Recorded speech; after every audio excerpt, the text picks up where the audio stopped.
Habis menikah dia masih kere. Datang lagi ke Nabi, ya Nabi, dulu kau katakan jika aku menikah aku jadi kaya, tapi sekarang masih miskin. Apa kata Nabi Sallallahu Alaihi Wasallam? Menikahlah lagi. Ya. Benar ini soalnya. Habis itu dia menikah lagi, dualah istrinya. Ya. Ini bapak-bapak sana ini.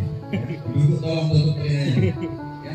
Habis itu datang lagi ke Nabi, ya Nabi, saya sudah menikah lagi 2 istriku, tapi aku masih miskin. Nabi mengatakan apa? Nikahlah lagi.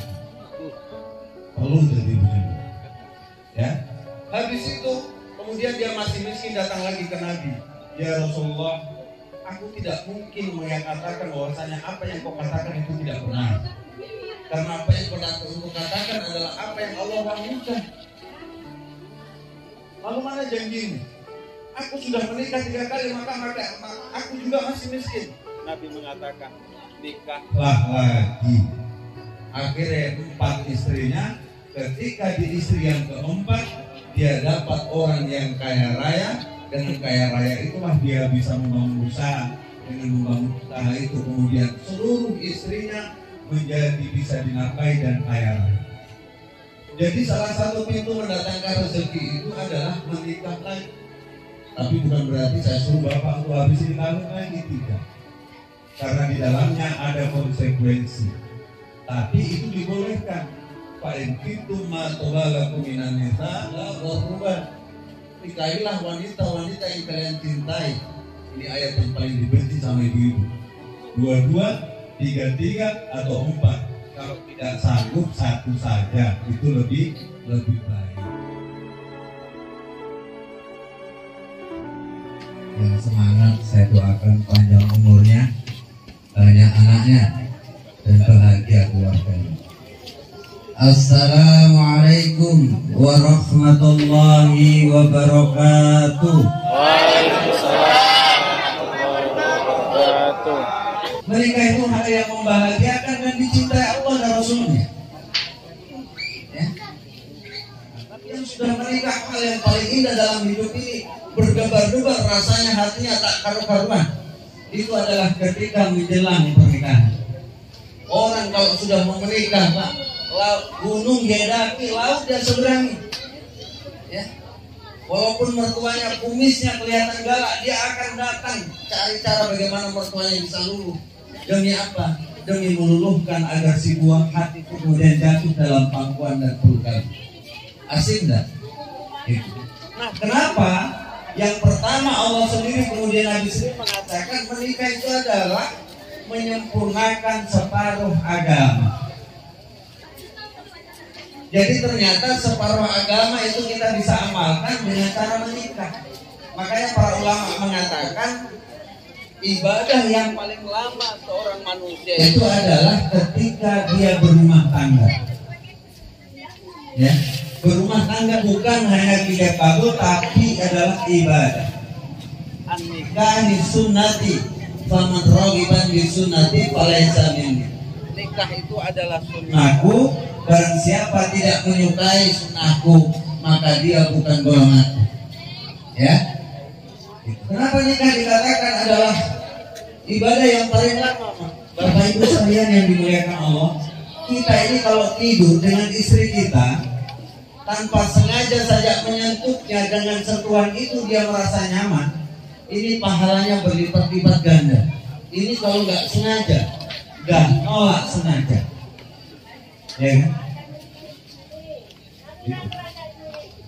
Semuanya ibadah. Kemudian yang kedua, menikah itu adalah lebih akan menjaga kemaluannya, farjinya. Ya. Kata Rasulullah SAW, wahai para pemuda, barang siapa yang memiliki ba'ah kemampuan maka menikahlah.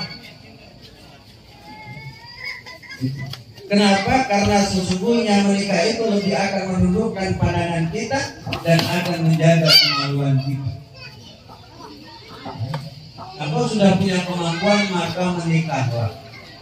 Karena dengan menikah itu kita bisa menjaga pandangan kita, ya, dan bisa menjaga kemaluan kita. Kalau ternyata kita belum mampu, apa jalannya? Saum, berpuasalah. Kalau belum mampu menikah, berpuasalah. Ya, itu. Yang selanjutnya, yang ketiga itu adalah menjadi golongan yang ditolong oleh Allah Subhanahu wa Ta'ala. Kata Nabi Shallallahu Alaihi Wasallam, ada 3 golongan yang Allah wajibkan dirinya untuk menolong hambanya. Bapak Ibu, kalau Allah perintahkan kita sholat, kita nggak kerjakan, Allah pasti marah. Allah perintahkan kita berpuasa, kita nggak kerjakan, Allah marah. Tidak mungkin Allah mewajibkan kepada dirinya kecuali pasti Allah tunaikan. Apa kata Allah? Kata Nabi Shallallahu Alaihi Wasallam, ya. Kata Nabi Shallallahu Alaihi Wasallam, yang pertama itu adalah orang yang muhajirin fi sabilillah, orang yang berjihad di jalan Allah, itu pasti ditolong oleh Allah Subhanahu wa Ta'ala. Yang kedua itu adalah jadi orang yang menikah karena ingin menundukkan hawa nafsunya, ya, supaya pandangannya bisa terjaga, kemaluannya bisa terjaga. Ya. Ini. Nah ini Bapak Ibu sekalian, nikah ini sebenarnya ibadah yang paling mudah. Nabi dan Allah dan Rasulnya itu sangat memudahkan hanya pernikahan. Ya. Kalau punya duit berapapun silahkan. Karena tidak dibatasi yang namanya uang panai, mahar. Mau 1 miliar, mau 3 miliar, kalau ada tidak masalah. Tapi bukan berarti nanti punya uang segitu baru boleh menikah. Andai kan yang dia punya 1 cincin besi saja, ketika yang penting kemudian ada laki-lakinya, ada walinya, ada saksinya, 2 orang, maka kemudian itu sudah sah pernikahan. Pelajaran apa yang saya ingin sampaikan adalah jangan mempersulit pernikahan. Kenapa? Karena di balik sulitnya pernikahan, maka di situ terbuka lebar pintu perzinahan. Ya. Karena kalau sudah terjadi, maka kemudian kehormatan keluarga, kehormatan lingkungan itu kemudian tak terjaga. Dari situ pula nazar keturunan kemudian tergores yang sudah dijaga oleh Islam. Jadi jangan dipersulit yang namanya pernikahan. Kalau sudah ada laki-lakinya, ya kemudian tak usah diberikan macam-macam. Perintahnya sudah jelas. Kalau ada laki-laki yang baik agamanya, baik akhlaknya, melamar anakmu, terimalah. Tapi pekerjaannya belum jelas, nanti Allah yang cukupkan. Karena pernikahan itu adalah salah satu pintu datangnya rezekinya Allah Subhanahu wa Ta'ala.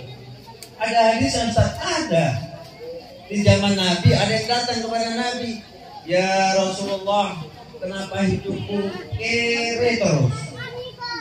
Apa saran Nabi? Nikahlah. Nah, si Fulan ini akhirnya menikah. Karena dia ketika Nabi mengatakan dia sami'na wa ata'na, habis menikah dia masih kere. Datang lagi ke Nabi, ya Nabi, saya sudah menikah kok. Jadi kata apa? Dulu kau katakan jika aku menikah aku jadi kaya, tapi sekarang masih miskin. Apa kata Nabi Sallallahu Alaihi Wasallam? Menikahlah lagi. Ya. Benar ini sahih. Habis itu dia menikah lagi, 2 istrinya. Ya. Ini bapak-bapak senang ini. Ibu-ibu tolong tutup ini. Ya. Habis itu datang lagi ke Nabi, ya Nabi, saya sudah menikah lagi 2 istriku, tapi aku masih miskin. Nabi mengatakan apa? Nikahlah lagi. Tolong jadi ibu-ibu. Ya. Habis itu kemudian dia masih miskin, datang lagi ke Nabi. Ya Rasulullah, aku tidak mungkin mengatakan bahwasanya apa yang kau katakan itu tidak benar. Karena apa yang kau katakan adalah apa yang Allah wahyukan. Lalu mana janjimu? Aku sudah menikah 3 kali, maka aku juga masih miskin. Nabi mengatakan, nikahlah lagi. Akhirnya 4 istrinya. Ketika di istri yang keempat, dia dapat orang yang kaya raya. Dengan kaya raya itulah dia bisa membangun usaha. Dengan membangun usaha itu kemudian seluruh istrinya menjadi bisa dinafkahi dan kaya raya.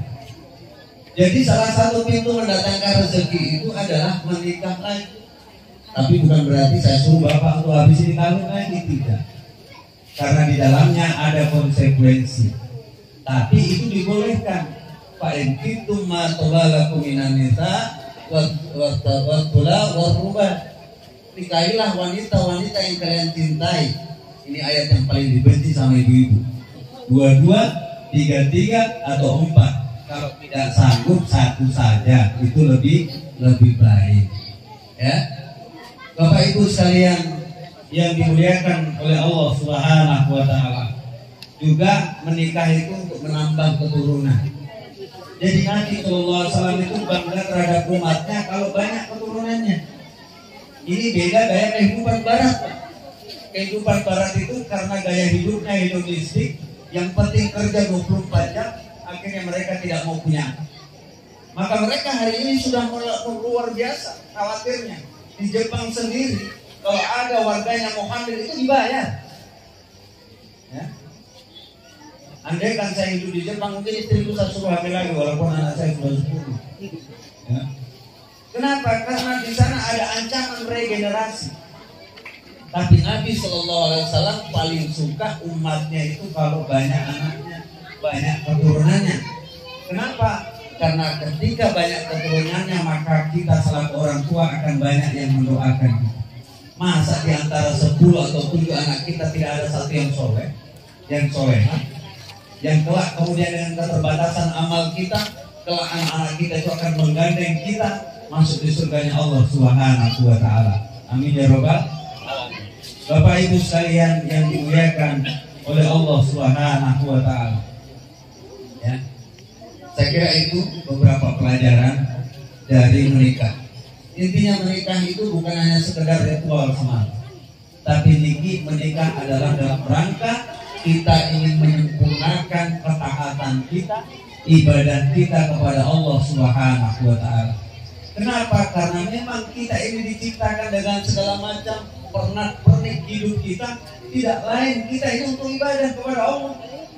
Bapak mohon maaf tinggi pangkatnya, kita semua mungkin ada yang banyak hartanya, kita semua ada yang banyak keluarganya, tetapi kalau kita lupa tugas utama kita yaitu mengabdi kepada Allah Subhanahu wa taala, maka sebenarnya kita sedang gagal menjalani hidup kita. Mumpung waktu ini masih ada, mari sama-sama kita yang masih jauh dengan Allah, kita doakan mudah-mudahan kita sama-sama lebih dekat kepada Allah Subhanahu wa taala. Yang sudah dekat kepada Allah, kita doakan dan kita saling menasihati agar kita istiqomah di jalan Allah Subhanahu wa taala. Karena hidup ini Bapak Ibu sekalian, ayah bunda yang dimuliakan Allah, tidak lama. 60 tahun hidup ini tidak lama. Andaikan hari ini kita umur 50 tahun, berarti 10 tahun lagi kita hidup di dunia. Alangkah ruginya jika kemudian ketika Allah panggil kita sedang lupa kepada Allah Subhanahu wa taala yang menciptakan kita.